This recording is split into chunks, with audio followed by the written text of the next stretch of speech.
नमस्कार, गिरीश गुप्ता के चैनल में आपका स्वागत है। आज बात करते हैं एक पावर सेक्टर इंफ्रास्ट्रक्चर के क्षेत्र में काम करने वाली कंपनी की। इस कंपनी का नाम है टेक्नो इलेक्ट्रिक इंजीनियरिंग कंपनी और ये एक कोलकाता बेस्ड कंपनी है। इस कंपनी की स्थापना 1963 में हुई और 1995 में इस कंपनी की कमान पीपी गुप्ता साहब ने संभाली। उन्होंने इस कंपनी को टेक ओवर किया और अभी फ़िलहाल वो इस कंपनी के एमडी हैं।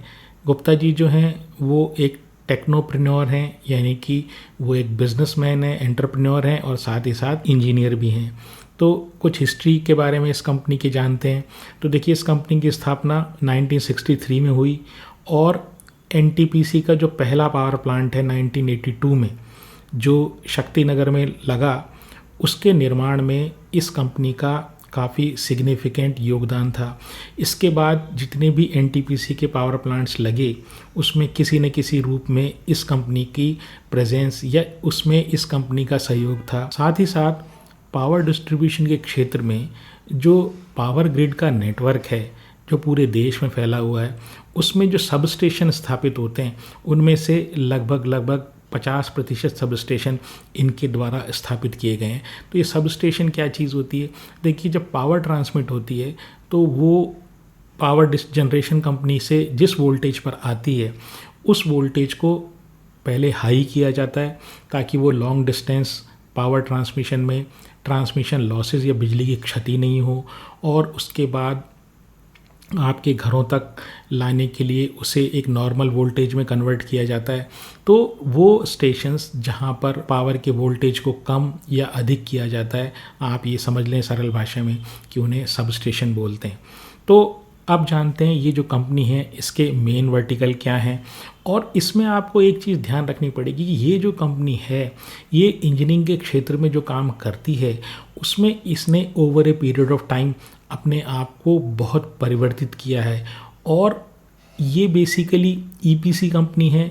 और ईपीसी कंपनी क्या हुई, यानी कि ये इंजीनियरिंग, प्रोक्योरमेंट और कंस्ट्रक्शन के क्षेत्र में है।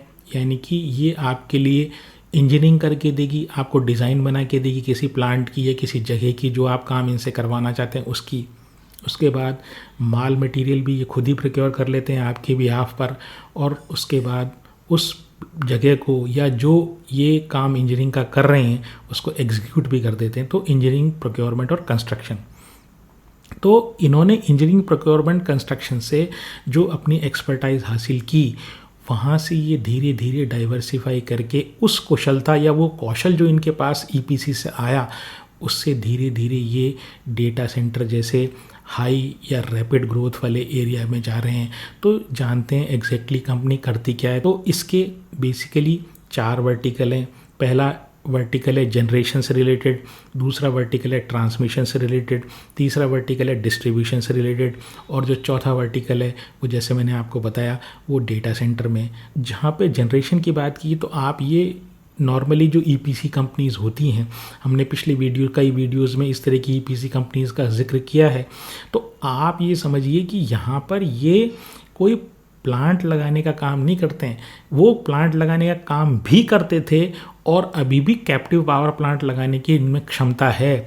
लेकिन इन्होंने रिसेंटली जो फोकस चेंज किया है उसमें ये जनरेशन कंपनी के लिए, थर्मल या कोयले से बिजली पैदा करने वाली कंपनीज़ के लिए फ्लू गैस डीसल्फराइजेशन प्लांट लगाते हैं। अब ये फ्लू गैस डीसल्फराइजेशन प्लांट का क्या मतलब हुआ? देखिए, जो कोयला आता है, स्पेशली जो इम्पोर्टेड कोयला आता है, उसमें सल्फ़र की मात्रा ज़्यादा होती है, और जब उसको जलाकर स्टीम बनाकर उससे बिजली पैदा की जाती है तो जो गैसेस निकलती हैं तो वो उन गैसेस में सल्फ़र डाइऑक्साइड या SO2 की मात्रा काफ़ी होती है। और जब उसको बिना ट्रीटमेंट किए या बिना उसको रिमूव किए उन गैसेस को एटमॉस्फेयर में या पर्यावरण में छोड़ा जाता है तो वहाँ पर एसिड रेन की संभावना होती है। तो उससे बचने के लिए गवर्नमेंट ऑफ इंडिया ने, यानी पॉल्यूशन से बचने के लिए गवर्नमेंट ऑफ इंडिया ने एक मैंडेट दिया कि भाई 2026 के अंत तक सभी कोयले वाले जो प्लांट हैं, यानी थर्मल पावर प्लांट, तो उन पावर प्लांट को एक फ्लू गैस डीसल्फराइजेशन प्लांट लगाना पड़ेगा। यानी कि वो जो गैसेस, फ्लू गैस वो गैसेस हैं जो एस्केप होती हैं बिजली कोयले के जलने के बाद, और उसमें जो सल्फ़र का कंटेंट होता है उसको उसका रिमूवल जो है उसको डीसल्फराइजेशन बोलते हैं। इस क्षेत्र से यानी पावर जनरेशन वाला जो इनका वर्टिकल है उसमें से इनकी जो ऑर्डर बुक है वो 31 मार्च 2025 को 1081 करोड़ की 1081 करोड़ की है, और इनको ये उम्मीद है कि ये जो बिज़नेस इनका है उनसे इन 500 करोड़ रुपया हर साल ये कमा लेंगे। दूसरा इनका जो बिज़नेस है वो ट्रांसमिशन से रिलेटेड है, वहाँ पर भी ये ईपीसी कॉन्ट्रैक्ट लेते हैं, और 765 किलो वोल्ट के जो सब स्टेशंस हैं उसको बनाने में ये इंडस्ट्री लीडर है। अब ये 765 किलो वोल्ट सब स्टेशन का क्या मतलब हुआ, यानी कि हायर पावर ट्रांसमिशन जब होती है लॉन्ग डिस्टेंस पे तो वहाँ पर कुछ आपको जो बिजली की क्षति होती है वो कम होती है। तो गवर्नमेंट ऑफ इंडिया का ये इंक्लिनेशन है या गवर्नमेंट ऑफ इंडिया का ये झुकाव है कि इस तरह के 765 केवी वाले जो सब स्टेशंस हैं वो ज़्यादा बनाए जाएं। तो उसमें जैसे मैंने बताया मार्केट लीडर हैं। तीसरा जो इनका वर्टिकल है वो वर्टिकल है डिस्ट्रीब्यूशन से रिलेटेड, पावर डिस्ट्रीब्यूशन से रिलेटेड, लेकिन पावर डिस्ट्रीब्यूशन में ये एडवांस मीटरिंग इंफ्रास्ट्रक्चर क्रिएट करने का काम करते हैं। ये वर्टिकल इन्होंने 2022 में शुरू किया, और ये बेसिकली जो स्मार्ट मीटर हैं वो लगाते हैं और साथ ही साथ उसके लिए इंफ्रास्ट्रक्चर क्रिएट करते हैं। अब ये इंफ्रास्ट्रक्चर का क्या मतलब, तो देखिए स्मार्ट मीटर तो आपने लगा दिया, उसके बाद जो स्मार्ट मीटर होता है वो कम्युनिकेट करता है कमांड सेंटर से, मतलब एक सेंट्रलाइज्ड जो बिजली कंपनी होती है उसका एक सेंटर जो होता है वो वहाँ से वो कम्युनिकेट करता है। तो उस कम्युनिकेशन करने के लिए जितने भी जो भी सेटअप आता है, जो भी सेटअप क्रिएट करने की आवश्यकता होती है वो ये सेटअप क्रिएट करते हैं। अब स्मार्ट मीटर क्या होता है कि जैसे बिजली का कंजम्पशन हो रहा होता है उसको रियल टाइम यानी उसी टाइम वो ये बता देता है कमांड सेंटर को आखिर इस पर्टिकुलर पॉइंट तक कितना बिजली का कंजम्पशन हुआ है। और अगर मान लीजिए किसी कारण से उस मीटर में छेड़छाड़ की गई या बिजली नहीं आई, मतलब पावर गुल हो गई, और या फिर वो उसमें जो आपने प्रीपेड मीटर अगर वो है उसमें आपके रिचार्ज ख़त्म हो गया और रिचार्ज आपने नहीं कराया, तो कमांड सेंटर से ही बिजली गुल होने का नोटिफिकेशन कमांड सेंटर को मिल जाता है। इसके साथ ही साथ अगर वो प्रीपेड मीटर में आपने रिचार्ज नहीं कराया तो आपको बिजली काट दी जाती है, और अगर उसमें कोई टेम्परिंग यानी मीटर से कोई छेड़छाड़ हुई तो भी वो पता लग जाता है। तो ये भारत सरकार का बहुत ही एम्बिशियस प्रोजेक्ट है, और भारत सरकार ये चाहती है कि जो बिजली की चोरी है यानी कि इस तरह के जो लॉसेस हैं, डिस्ट्रीब्यूशन के जो लॉसेस हैं ये कम किए जाएँ, तो उस एरिया में भी ये काम करते हैं। तो यहाँ पर 31 मार्च 2025 को इनकी जो ऑर्डर बुक थी वो 2170 करोड़ थी, और यहाँ से इस क्षेत्र से इनको 1500 से 2000 करोड़ एनुअली रेवेन्यू आने का इनको अनुमान है। अब बात करते हैं इनके एक नए वर्टिकल की जो है 2021 में इन्होंने लॉन्च किया, और ये डेटा सेंटर से रिलेटेड है। तो देखिए डेटा सेंटर में ये क्यों आए, वो इसलिए आए कि डेटा सेंटर की जो रिक्वायरमेंट होती है वहाँ पे एक रिक्वायरमेंट ये होती है कि आपको इलेक्ट्रिकल, मैकेनिकल और इंजीनियरिंग से रिलेटेड एग्जीक्यूशन ये आपको आना चाहिए। तो और इलेक्ट्रिसिटी से काफ़ी ज़्यादा लेना देना डेटा सेंटर का होता है, तो ये तीनों चारों एरियाज़ में ये ऑलरेडी एक्सपर्टाइज रखते हैं। तो एक लॉजिकल जो है स्टेप है आगे की तरफ कि भाई ये डेटा सेंटर जो एक तेज़ी से बढ़ता हुआ एरिया है वहाँ पर आएँ। अब मैं आपको ये बता दूं कि भारत में डेटा सेंटर की स्थिति क्या है। तो डेटा सेंटर की जो डिमांड है वो हर साल लगभग 11% से बढ़ रही है, और ऐसा अनुमान है कि 2030 तक ये इसी रेट से बढ़ती रहेगी। दूसरा कारण ये है कि जो भारत में कॉस्ट है पर मेगावाट, यानी 1 मेगावाट का अगर मैं डेटा सेंटर बनाऊं तो उसमें जो कॉस्ट आती है वो एशिया पैसिफिक के जितने भी कंट्रीज़ हैं उसमें लोएस्ट है। तीसरी चीज़ ये है कि भारत में हर चीज़ का डिजिटाइजेशन हो रहा है, या ये कहें ओवर सारे पूरे विश्व में ही ऐसा एक ट्रेंड चल रहा है कि पेपर से हटकर हम डिजिटल चीज़ों की तरफ जा रहे हैं, या हर चीज़ को हम डिजिटाइज़ कर रहे हैं।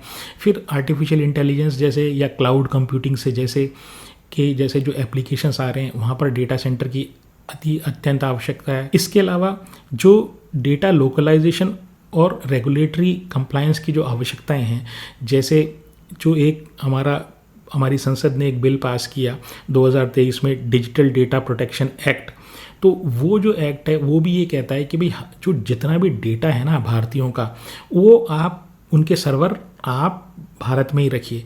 तो वो जब सर्वर रखेंगे तो आपको डेटा सेंटर की आवश्यकता होती है।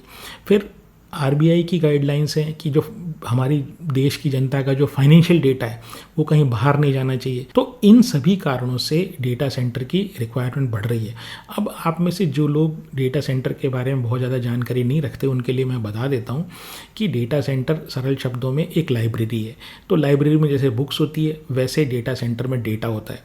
अब आपको किसी डेटा की आवश्यकता होती है या किसी जैसे लाइब्रेरी में किसी किताब की आवश्यकता होती है तो आप लाइब्रेरी अंदर जाते हैं, वहाँ जाकर आप जो पर्टिकुलर रैक होती है वहाँ से वो किताब निकालते हैं और उसको पढ़ते हैं और वापस उसको रख देते हैं। तो ऐसे ही जब भी आप मान लीजिए उदाहरण के लिए कोई ई कॉमर्स साइट पर आप जाते हैं तो ई कॉमर्स साइट पे जो जितनी भी चीज़ें आप स्क्रीन पर देख रहे होते हैं वो सारा डेटा जो है वो किसी न किसी डेटा सेंटर में रखा हुआ होता है।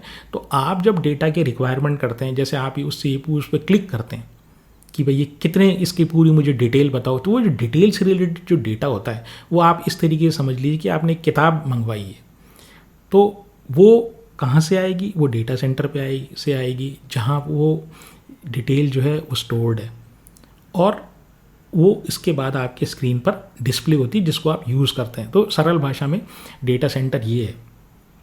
अब यहाँ पर इन्होंने इस क्षेत्र में जो कदम रखा तो इनके क्या एडवांटेज, देखिए 60 से 65% जो है कॉस्ट जो डेटा सेंटर की आती है वो आती है इलेक्ट्रिकल और मैकेनिकल वर्क से। तो अब ये ट्रांसमिशन डिस्ट्रीब्यूशन में पहले ही काम कर रहे हैं तो इनको इलेक्ट्रिकल मैकेनिकल वर्क में प्रॉब्लम नहीं है।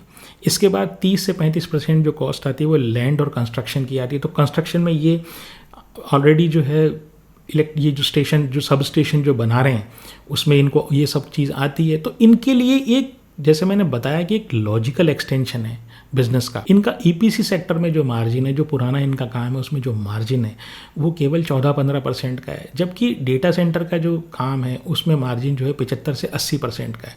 हालांकि ये बात भी सही है कि एक जो ईपीसी का काम है उसमें आपने कोई काम एग्जीक्यूट किया, इंजीनियरिंग किया, प्रोक्योरमेंट किया, कंस्ट्रक्शन किया और उसके बाद आपने जो सामने वाली पार्टी है जो आपका क्लाइंट है उससे पैसे ले लिए। तो कैपिटल जो इंटेंसिटी है या कैपिटल एक्सटेंसिव नेचर नहीं है ईपीसी का।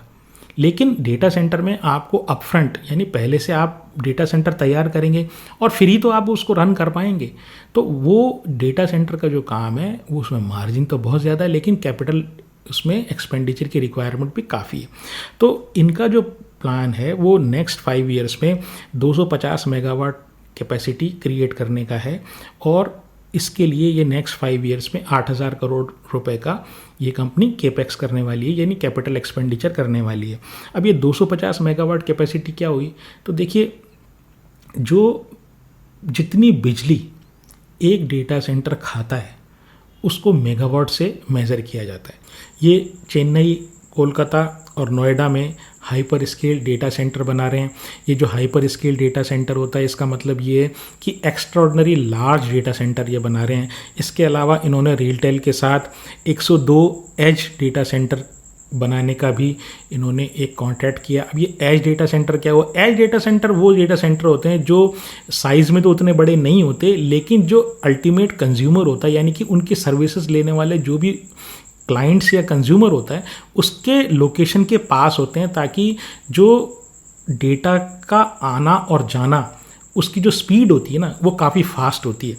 तो ये उसमें ये रिलटेल के साथ जो इनका कॉन्ट्रैक्ट है उसमें ये डेटा सेंटर्स को डेवलप करेंगे, फाइनेंस करेंगे, मतलब खुद ही लगाएंगे, पैसा खुद ही लगाने वाले हैं, मेंटेन करेंगे उसको, ऑपरेट करेंगे और उसके बाद जब इनका पैसा जब पूरी कॉस्ट वसूल हो जाएगी तो ये उसको वापस रिलटेल को ट्रांसफ़र कर देंगे। ये जिस तरह रोड अपनी बनाते हैं तो रोड में जो काम होता है कि आप पहले रोड को बनाओ, उसको फिर ऑपरेट करो और फिर गवर्नमेंट जब आपके पूरी वसूली हो जाए टोल से तो आप जैसे गवर्नमेंट को इसको वापस रोड को दे देते हैं। तो उसी तरह का कोई प्रोजेक्ट इनका ये develop, finance, maintain, operate and transfer से रिलेटेड है।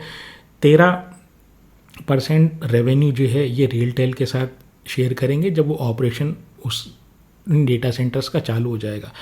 अच्छा, अच्छी बात क्या है कि देखिए रिलटेल के साथ जो इनका कॉन्ट्रैक्ट है उसमें जो लैंड है वो प्राइम लैंड है। तो जैसे महालक्ष्मी मुंबई में इनका एक रेलटेल की या इंडियन रेलवेज़ की एक लैंड है, वहाँ पर ये अपने डेटा सेंटर बना रहे हैं। इसके अलावा सेक्टर 44 गुरुग्राम में जो है वो वहाँ पर भी रेलवे की ज़मीन है। आसानी से अगर आप इन जगहों पर कोई और कंपनी या कोई प्राइवेट कंपनी लैंड खरीद के अगर ये डेटा सेंटर लगाना चाहें तो वो नेक्स्ट टू इम्पॉसिबल इसलिए हो जाता है क्योंकि लैंड ही अवेलेबल नहीं है।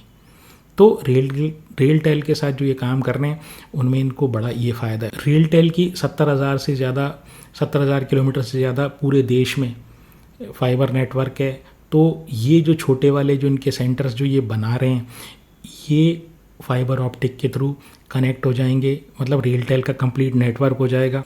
ये 102 एज डेटा सेंटर जो हैं ये 60% इनमें से रिन्यूएबल एनर्जी से चलेंगे, जिसकी कॉस्ट जो कन्वेंशनल एनर्जी या थर्मल एनर्जी जो होती है उसके कंपैरिजन में काफ़ी कम होती है। तो आप ये समझ लीजिए कॉस्ट भी कम आएगी। इसके अलावा इनको एक एन्युटी टाइप बिजनेस, यानी हर साल इनको कुछ ना कुछ आपको रेवेन्यू की फॉर्म में मिलता रहेगा। और ये 20 साल का कॉन्ट्रैक्ट है, इसलिए 20 साल तक ये उस एन्युटी को रेवेन्यू की फॉर्म में एंजॉय कर सकते हैं। स्ट्रेंथ की बात करूं तो पहली बात तो ये कंपनी के पास डेट बहुत ही कम है, नेग्लिजिबल है। ईपीसी प्रोजेक्ट्स में ये जो प्रोजेक्ट लेते हैं ये उस तरह के प्रोजेक्ट लेते हैं जिसमें एक्चुअल कंस्ट्रक्शन से रिलेटेड काम उतना नहीं होता जितना डिज़ाइन से रिलेटेड होता है।